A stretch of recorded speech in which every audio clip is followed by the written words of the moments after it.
There are plenty of perfumes that feature powdery or, you know, let's translate it, irisy kind of notes or makeup-y type of notes.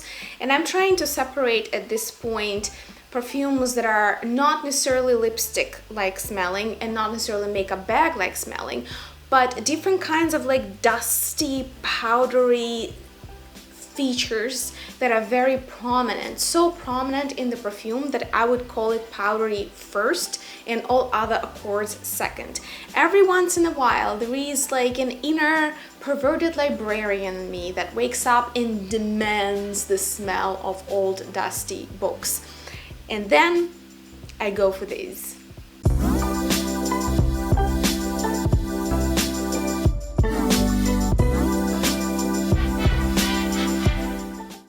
First, to get it out of the way, let's go one very popular interpretation of these kind of nudie, not gourmand, but powdery scents that, you know, maybe powder, maybe not. What I'm talking about, almond scents. Soft, souffle-like almond scents often come kind of wrapped in softly milled, powdery, spicy notes. Almonds go beautifully with irons, almonds go beautifully with spices. So the two that I have in my collection that are not kind of killer or super sweet or heavy or bitter type of almonds, this is not the point of this video. If you're curious to let me know, I can make like a whole almond type of a selection for you. But here again, everything to be governed by these kind of tweedy, demure associations that we have with like dusty, makeup-y, maybe even like somewhat flowery type of scents. And the one that is very creamy, slightly dusty almond that I have was a gift from a subscriber. Thank you so much. This is Pure Eve by The Different Company. If I'm not mistaken, The Different Company was a kind of independent venture of Jean-Claude Ellena and his really good friend. And Jean-Claude Ellena is a known perfumer. He made a lot of beautiful scents, and he's had very notable kind of career period with Hermes. So his daughter Celine Ellena also kind of continued along his footsteps. As many of you know, perfumer kind of industry is very closed society. There's a lot of emphasis on pedigree and dynasties of perfumers. It's like a really big deal to kind of come from that world.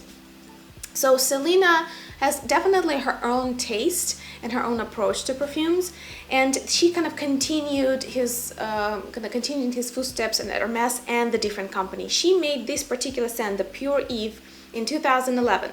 So here, again, this is kind of honorary mention because I notice a lot of people, I don't want to say confused, they just associate a powderiness, a softness with almond, kind of sweet almond notes. And here we get the softest, creamiest, very skin-like musky almond. Musk here is very subdued, very skin-like. It's neither sweet nor sour nor zesty.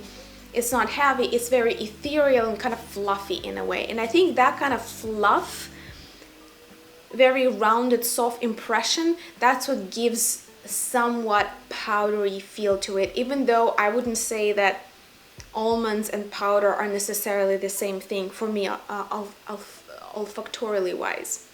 But this is a very subdued, demure, very any situation appropriate. Even I feel like for like if you're a nurse or a medical worker, I feel you can get away with this kind of perfume unless you're strictly prohibited from wearing that, obviously, because it really is just a very soft kind of like jersey cocoon that surrounds you without really disturbing anyone else.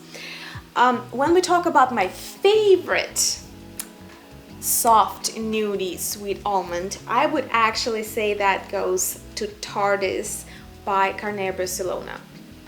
It's still very nude, but it's a little bit more bright. It's a little bit more noticeable, and to me, it's a beautiful soft almond souffle just sprinkled with sugar powder. Delicious. Is it more powdery than the Pure Eve by the different company with like the heart of almonds? I would say yes. But at the same time, I kind of want to move on because there are way more hardy powdery scents in my collection. And to start with something that is super affordable, and if you just want to like the cheapest powdery scent, maybe you're just exploring the notes and trying to learn what do all of these words, adjectives, and accords mean, you can start with this and you will not be mistaken. This is Donna Navy, a very famous kind of cologne for women. I think there's one for men and for women. I bought it for like $2. So this is 15 ml. I just usually like pour it into a like travel spray bottle and wear it. Basically, to a lot of people, this is the smell of drying sheets. It's very comforting. It's uncomplicated, but this one is not synthetic smelling. There are so many cheap options that kind of like fall flat on their face when it comes to, you know, believability and like blending quality. The Navy, surprisingly enough, to me is a very kind of like run-of-the-mill, wonderful, balanced, powdery scent. It does go a little bit into like the talc territory, you know, like the baby talc and things like that. But to me, this is like the cliche baby powder type of scent that if you really want to kind of remind yourself of it, and every once in a while you want to indulge in it, but you're not really willing to expand your have a whole collection of powdery scents, you could be fully satisfied by getting like, I don't know, now probably it's $5 a bottle. $5 a bottle, and you just can close that. The conversation could stop here, really. It's cheap, it's well-rounded, it wears well, it doesn't smell any kind of chemical scents, but for a lot of people, it's a bit too predictable. Etat Libre d'Orange offers us a way more rebellious form of kind of like talc, baby powder, all kinds of powdery associations, you know, maybe Nivea, cream. So here we get, as I said, Etat Libre d'Orange Divine Enfant. So the divine infant. It's basically like a bed baby. Divine, at the same time, kind of like one of those capricious kids that drive their parents nuts. So this is very aggressive form of Donna Navy, if you wish. They really take this notion of sweetness of marshmallow with the baby powder, like, you know, like Johnson & Johnson or whatever the classics are. They obviously are, there are odorants in those powders, and it's kind of like, it's not that difficult for the perfumers to kind of recreate cheaper, simpler perfume formulations that surround us in everyday objects, but it's much harder to kind of take something so familiar and make olfactory art out of it. So that's what Etat Libre d'Orange aims to do. This is, if you can imagine a rebellious baby powder, this is it. It's punchy, it's a bit much, it's very vibrant and loud. Depending on your skin and how well perfumes wear, how long do they wear on your skin, it might be a long-lasting perfume, might be not so much. To me, it just lasts forever. To be honest, it's a bit obnoxious to my taste, and I do prefer Donna Navy if I just want like a classic powdery scent on me. Nevertheless, a way more niche, way more kind of upscale, rowdy version, that would be Divine Enfant by Etat Libre d'Orange. The next would be probably the softest floral spicy powder that I find to be beautiful for work. It really helps me focus and ideate when I really need to, you know, face the blank canvas, like the blank page type of challenge. And I already included it in the Perfumes for Work video. If you're curious about that, it's already out there. You can watch that and see what kind of fragrances can help you get things done. This is Artiste the Architect's Club. I already sprayed them, so I kind of have ability to re-experience the dry down. The Architects Club is again a bit of a honorary mention because it's kind of hard to tell. Is it soft powdery floral? Is it soft spicy floral? It's kind of like right there in between. Very skin-like, sits close to the skin, incredibly elegant. This is one of those like, you know, like designer black turtleneck kind of situation. It's elegant without being too ornamental or too strict or puritanic. So I'm very happy to say, like, a lot of, you know, those kind of clean, dusty perfumes tend to be almost too clean, too puritanic, too austere. The Architects Club still maintains some of the soft, skin-like allure that keeps bringing me in. And that brings me to the next one, a very similar story, but here instead of spicy soft florals with powder at the heart, we get a very powdery, dusty, leathery kind of suede type of fragrance. And this is a new bottle for me, so it's kind of like review/haul, but I know this fragrance very well. I just finally pulled the trigger. I had a lot of samples. I kind of tried to convince myself I don't need it, but then I got it on a very good price from Fragrance by Canada, not sponsored, and I just couldn't resist. So this is L'Artisan Parfumeur Skin on Skin. The Skin on Skin is notably different, in my opinion, from other perfumes in this very line. And as I said before, it's a bestseller. And it's a bestseller for a reason. This is truly a crowd pleaser. Like, this is softest without being boiled sweet or sour musk, with warm, lighter in association type of suede and powder. Again, it's called Skin on Skin, right? So it's kind of like olfactory interpretation of what kind of all possible facets of what skin can smell like. To me, it has a very prominent powdery presence to it. I can't even speak about it as a purely suede scent or purely musk scent, because to me the powdery notes, the suede notes, and like skin like musk notes are three equal contributors to the olfactory profile on Skin. So if you're looking for that type of interpretation of powder, it's hard to go wrong with this, and it's one of the best ones on the market still.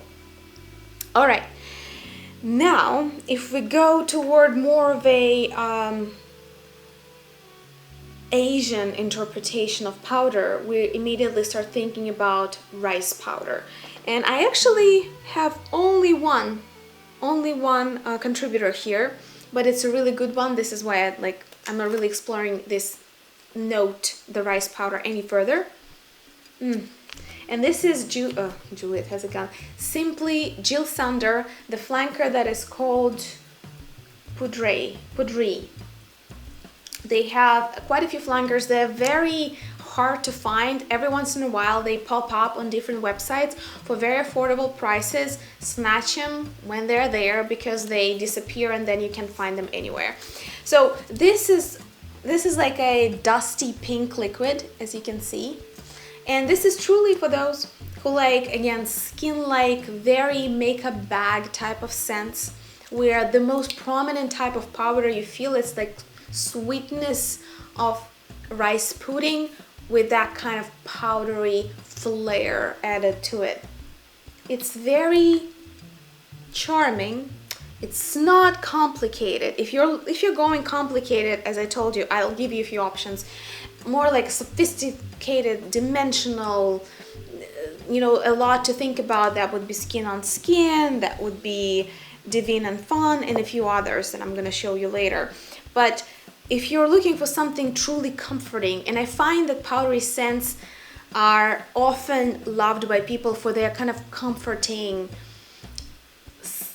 quality, the Simply Poudre by Jill Sander is is a crowd pleaser, and the only one that I have that has a beautifully represented rice powdery note. Now, for something that smells more like a happy cross between powdery, kind of Nivea cream, you know, this kind of rich, creamy, almost lipsticky scent, and iris, that would be Juliet Has a Gun, Citizen Queen. I got myself, I think, 3 decants by now. I'm a bit overshocked. I think at some point I forgot that I had a decant and I kept ordering them because it was high on my list of things to try. So, Citizen Queen, allegedly discontinued. Allegedly one of the bestsellers. Though, doesn't quite make sense. If it's a bestseller, why would it be discontinued? This claims to be a powdery suede scent. But I just told you my favorite, right? So like it's gonna be no secret that I'm a bit at a loss. Like if I'm looking for powdery skin-like suede, this is skin on skin all the way through. Undoubtedly, all of the 3 accords are very recognizable here. When it comes to Citizen Queen by Juliet Has a Gun, I'm more at loss. Maybe the suede is there somewhere in the dry down, but I mostly get kind of like baby talc powder and some of that kind of lotiony, like Nivea cream type of scents. And if it really comes to which one, I have a few options here of that kind, like kind of makeup-y, rounded, sweeter iris. I wouldn't really go for Citizen Queen. I would go to one of the 2. One, discontinued but soon to be re-released in a different packaging, is Shalimar Perfume Initial. As far as I know, it was a flop when it premiered because it's very far from where initial Shalimar line, the Flagman's fragrance was. Because this is way more rounded, it's like a soft, creamy iris, very makeup-y type of scent, with only a hint of maybe some citrusy opening, maybe not. I don't really detect it, some people do. In some fashion, it's closer to Shalimar Soufflé, even more so Shalimar Soufflé Lumiere, than the whole other realm of Shalimar flankers, just to orient you somewhere. However, as soon as the initial was discontinued, it became a bestseller on the secondary gray markets. People were going nuts for it. It was very collectible, probably still is to some degree. And I got it secondhand from Mercari.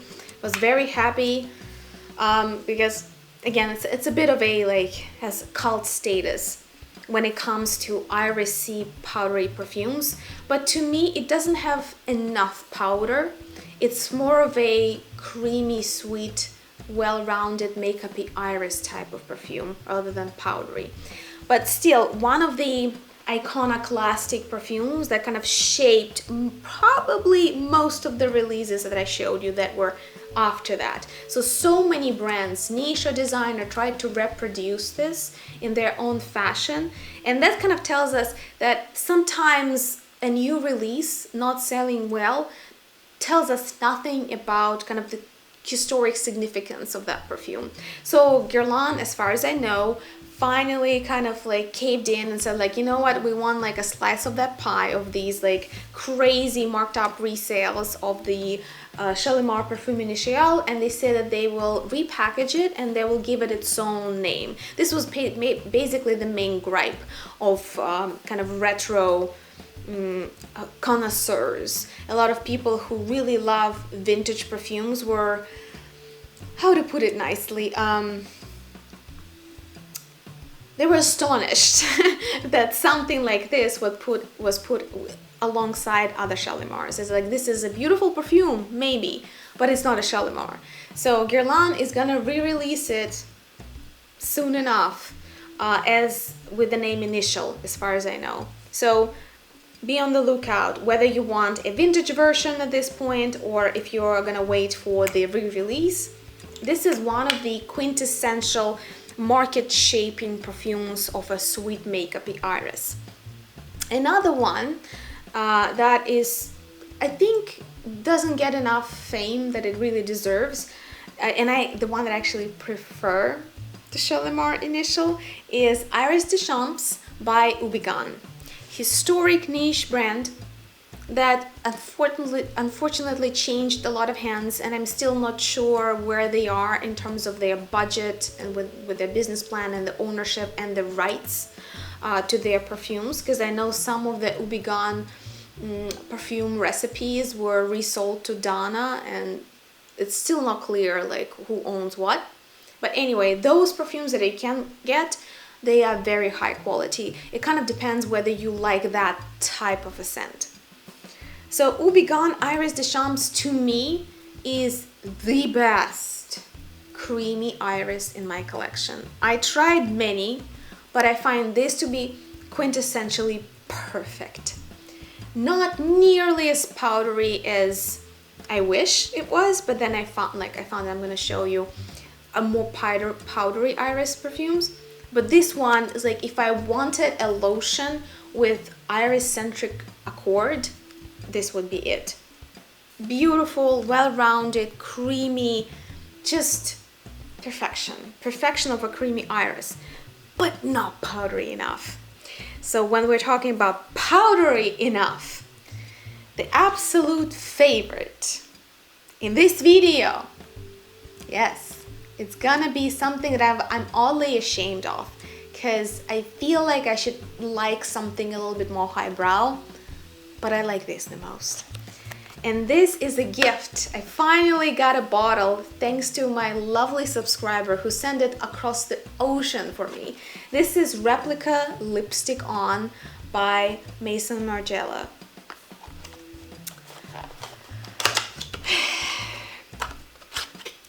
What this is basically kind of like a very primitive description would be, take Margella with that kind of sugary candy sugar type of base, but Margella is lavender in sugar syrup.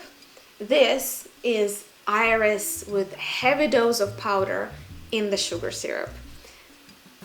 I told you many times, I consider to be all of these mainstream gourmands, or basically syrupy, cloying liquid sugar perfumes, to be like the diabetes of fragrance community. Like, it's a serious, very damaging issue for our receptors to be only smelling those perfumes. But putting that aside, it is an exception. I love it. This is just the right type of sweetness that brings me kind of to the peace talks, you know, with the mainstream gourmands, with giving me enough of the niche-like powdery iris quality that keeps intriguing my nose, and I just keep craving this smell. I bought, I think secondhand, a large pile of samples, and I've been going through them, quite desperate to get the full bottle, but I just couldn't pull the trigger because either it's discontinued or repackaged, I don't know, but the Lipstick On just shot up in price, and I can't. I just don't consider Maison Margella to be niche enough to deserve. I know it sounds ridiculous when I say it, and it sounds ridiculous when I think it. But to me, it's not, you know, it's not niche enough to me to shell that kind of money. It's absurd. It doesn't make any sense, but I'm just explaining why, loving it so much, I still haven't bought myself a bottle. And basically, a subscriber of mine took me out of my misery and she said, you know, this is your birthday present. The best kind of birthday present is what? It's something you like, but something you wouldn't buy for yourself. And this is it. This is Lipstick On by Maison Margella. I'm so happy, and I'm so ashamed, and I just need to work through these feelings a little bit more.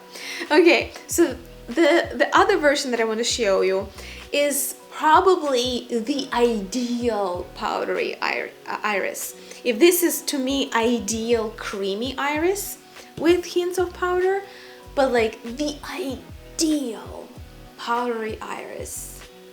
It's very niche. Guess who makes it? Histoires de Parfums. And I think some of my shame comes with the fact that it's one of my favorite niche brands, but I like this more to wear. So, Histoires de Parfums, which I consider to be one of like the best, like the golden standard of powdery iris scents composed, is 1904. It's dedicated to an opera, Madame Butterfly, maybe, I think. And again, it's kind of, let me compare. You know, they're not far. They could be cousins. With Skin on Skin with L'Artisan Parfumeur, but I find that Skin on Skin de-emphasizes the powder in favor of more like musky suede. But here, I find the iris powder, it's way more prominent. It's kind of brought to the forefront, and everything else, including the suede kind of soft notes and like some sweetness on the background, it's all kind of plays a supporting role to the powdery iris. I just want to like this the most because, you know, cerebrally, intellectually, it is. But I told you the story. I confessed. So if you want to study a quintessentially perfect powdery scent, I would say 1904. It's a very good reference point. If you actually always struggle to recognize what is powdery note, what is an iris, this is really great for the powdery iris, and Iris de Champs is really great for creamy, makeup-y type of iris. And the last is going to be just an ordinary mention, and it's one of the these two weirdest niche powdery fragrances that I'm going to offer you tonight for those of you who kind of like, you know, simple things don't touch you anymore. You're looking for something really twisted. So Divine Enfant, just a punch in the face from a baby.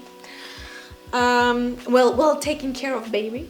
And the other one is really, really bizarre, but beautifully so, I dare say. This is Olympia Music Hall Le Parfum by Histoires de Parfums. Very new to me. I was hunting for this one. There's another one, I think it's called Moulin Rouge. That one is more popular. That one is more powder, as far as I know, with musks. Not quite my cup of tea. And something similar I already had. It's Patin de Palaces from Atelier Beurre d'Orange. Just not quite me. This is the smell of well-soiled, old, dusty, royally used, like red velvety seats in the Grand Opera. I mean, it's dedicated to Olympia Music Hall, but basically any large hall that's been built over 100 years ago will have this smell. This is so quintessentially like a night in the theater or an opera. For like a history and highbrow culture whore like I am, many of you already know, how could I? I need to pull out my diamonds somewhere, sometime, you know, in this like home quarantine that's been lasting a whole year. So this is it. This is my Grand Opera at home. It's weird. I'm not gonna recommend it as a crowd pleaser or something sexy or even something gendered at all. It's just a smell of really old, opulent, like grand hall, be it theater or opera or like music hall. I don't think it makes any sense for me to even go and look at the notes because the effect is so full, wholesome, and complete that I don't care. I don't care what accords are here because the effect is definitely there. And you see they even show on the bottle the red velvet chairs. It's the concept, the packaging, the olfactory profile, this is it, you know, this is like 10 out of 10 if you like that kind of concept. All right, so these are the best, most quintessential irisy slash powdery soft perfumes. Some of them are not so soft. Some of them are sweeter. This is Lipstick On. Some of them are creamier, like Perfume Initial or Citizen Queen. Rice powder, really delicate, wonderful, lovely, very like kind of, it's like wearable hug basically in a bottle. Jill Sander Poudre. So yeah, I gave you all kinds of options, even the almond ones, even the suede ones. So now I'm waiting for you. What are the most beautiful powdery scents that you've ever tried? Do you own a bottle of them? If you do, what it is and when you bought it, and if you don't, why? Please let me know. I'll be waiting for your comments. Thank you so much for watching. Please subscribe, share this video with other perfume lovers like yourself, and I'll see you in the next video. Bye.